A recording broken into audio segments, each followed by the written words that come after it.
All right. It's Friday. I've got a coffee. Friday is great for people who have jobs. Man, oh man, oh man. So in regards to my promises, because this channel was always about reaching out when I felt the world was closing in on me and I didn't know what to do. So reaching out and, trying to change my life. So in terms of accountability, I've been for a couple of runs. I went for the run yesterday, which I said I would. Today, I've got to go do some gardening and then apply for at least 3 jobs.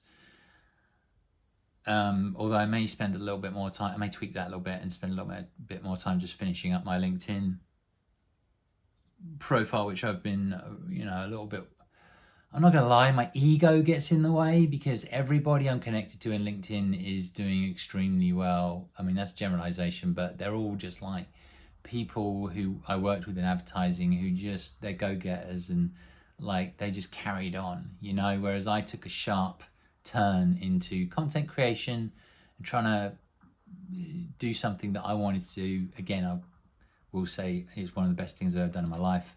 And, but it did cost me, well, I've said that before as well, it cost me financially, which was the problem. I couldn't get it to work in a way where it became a job.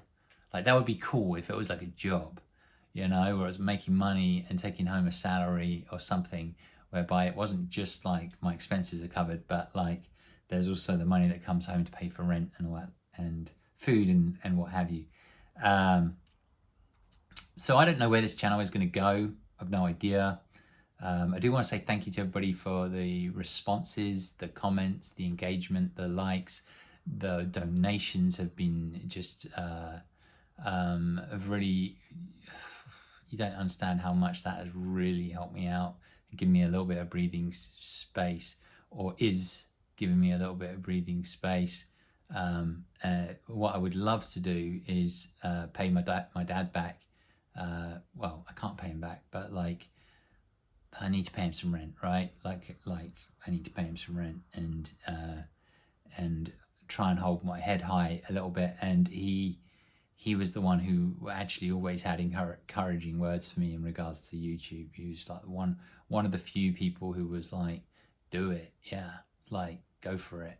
And I think he really wanted me, at one point he really wanted me to go all the way, like just keep pushing and pushing and pushing. But anyway, it is what it is. So let's talk about like the early days. So I didn't know what the FGC was when I first moved to America. There had been some strange occurrences in my life in regards to being sort of somewhat close and near or around the FGC. My university was just a couple of blocks away from, although we wouldn't say that in London, but it was a couple of streets away from actually Saatchi & Saatchi's where I worked. So I went to university in this one place and then I suddenly was working in this place not too far away. And the one thing that was constant at that time was at the late end of the 90s, sort of early 2000s, there was an arcade. I've forgotten what it's called. God damn it. Anyway, it was on Tottenham Court Road, and when you went downstairs, it was just, there was a lot of fighting games.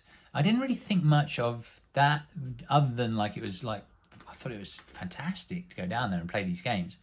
I wasn't any good, but like it was just fun. And especially when I was feeling stressed at work, I could just nip out and there was an arcade there and I could just go down and play Street Fighter or whatever.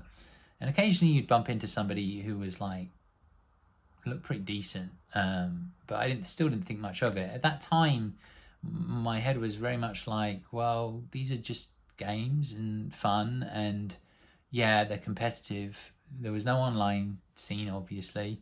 For those of you old enough, it's obvious. For the young, if there's anyone younger watching it, maybe this feels like a really old era. But the arcades were where you went in and you could play other people, and sometimes I would play some of these people and lose pretty badly and have no idea why I lost, but still enjoy it. So that was around.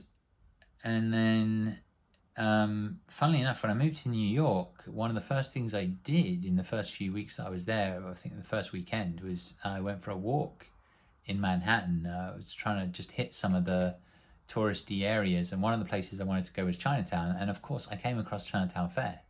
I didn't know what it was.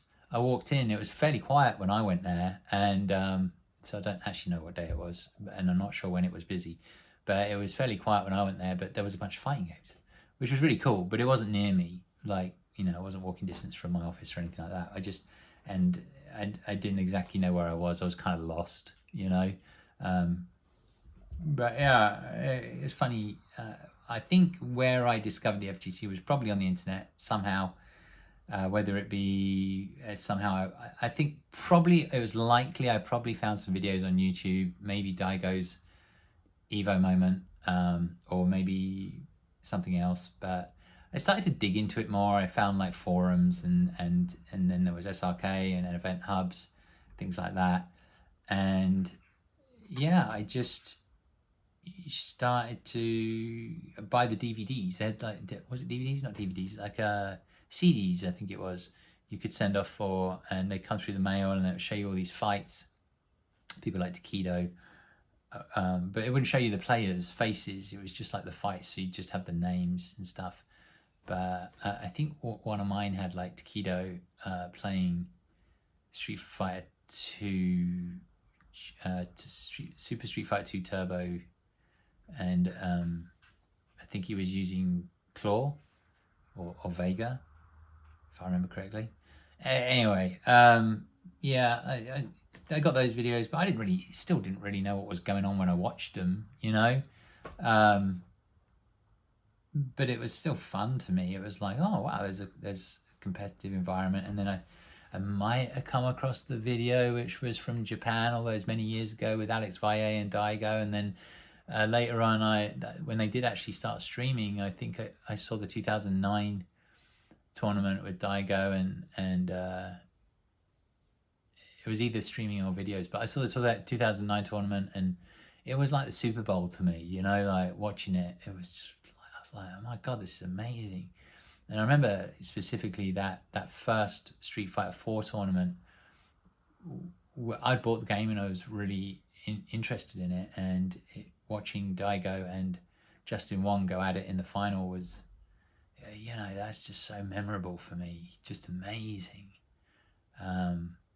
And there's been videos since which talk through it, particularly Justin Wong talking through when he switched from, I think he started with Able and switched to Boxer, and there's all this deep, rich stuff going on in the background about how, you know, maybe there weren't many great players who played as Boxer in Japan, or the tech was different, like, and wasn't shared, you know.